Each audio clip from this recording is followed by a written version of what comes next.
Hello friends, कैसे हैं आप सभी। तो मैं आ गई हूँ अपनी बात को आगे बढ़ाने के लिए। तो अब मेरी ट्रेनिंग पूरी हो गई थी और अब हमारा शो होने वाला था, उसकी डेट फाइनलाइज हो गई थी। जेएसआर एक होटल है देहरादून में, अच्छा खासा होटल है, वहां पर हमारा शो होना था। हाँ, अभी शो कहाँ होना था, अभी तो मुझे ड्रेस भी खरीदनी थी। यस, ड्रेस पे आ जाते हैं। अब आपको पता है कि ब्यूटी पेजेंट है, उसकी इवनिंग गाउन, विनिंग गाउन आपको खरीदनी है, क्योंकि जो बाकी की ड्रेसेस के 3-4 राउंड होते हैं, वो बाकी की ड्रेसेस हमें जो मॉडल्स को प्रोवाइड कराई जाती हैं वो फैशन डिजाइनर्स करते हैं। वो मुझे महक क्रिएशन ने डिजाइन अपने दिए थे, वो मैंने उनकी ड्रेसेस पहनी थी। लेकिन जो विनिंग गाउन था वो हमें अपना खुद चूज करना था। अब एक पेजेंट का विनिंग गाउन खरीदना तो वो कितना महंगा होता है हम सबको पता है, लेकिन मैं अभी महंगा गाउन खरीदने के बारे में सोच भी नहीं सकती थी, जैसा कि मैंने आपको बताया। अब ये चैलेंज था कि मुझे गाउन खरीदना है जो मेरे बजट में भी आए, सस्ता भी हो और अच्छा भी हो। लेकिन मैं उससे पहले एक बात बता दूं कि मेरी हमेशा एक सोच रही है, ये मेरी पर्सनल सोच है, प्लीज इसको पर्सनली मत लीजिएगा, कि आपको कपड़े पहनने का तरीका आना चाहिए।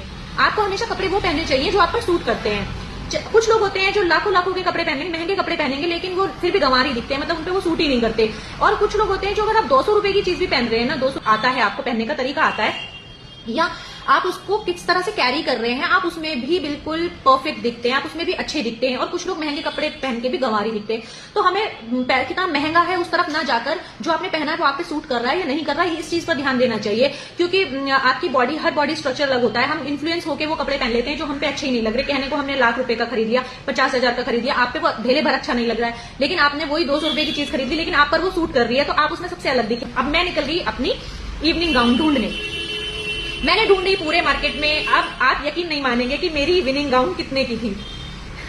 चलिए मैं आपको बता देती हूँ, मेरी विनिंग गाउन थी ओनली 800 रुपीज की गाइस, ओनली 800 रुपीज की। वो थोड़ी यूनिक थी और मुझ पे अच्छी लग रही थी। तो जब मैंने वो पहन के देखी तो मुझे लगा कि मुझ पे बहुत अच्छी लग रही है।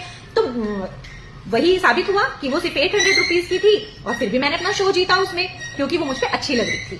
वहीं अगर मैं किसी भी तरह से मैनेज करके ले लेती 10,000 की गाउन और वो मुझ पे अच्छी नहीं लगती तो क्या फायदा होता। तो it's not about money, it's about आप पे सूट क्या करता है।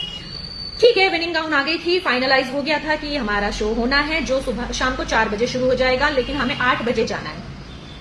अब मेरे लिए चैलेंज यहां आ गया था कि 4 बजे से शो शुरू है, सुबह 8 बजे पहुंचना है। बच्चे को छोड़ के जो फीड करता है जो बच्चा, उसको मैं कैसे मैनेज करूंगी, क्योंकि अगर बच्चा दूध पीने के लिए तड़पता है ना, तो माँ भी फीड कराने के लिए तड़पती है, दोनों ही तरफ से तड़प होती है। तो अब वो मेरे लिए चैलेंज बन गया था। अब ये सब कुछ मैंने कैसे मैनेज किया ये मैं आपको बताऊंगी नेक्स्ट वीडियो में।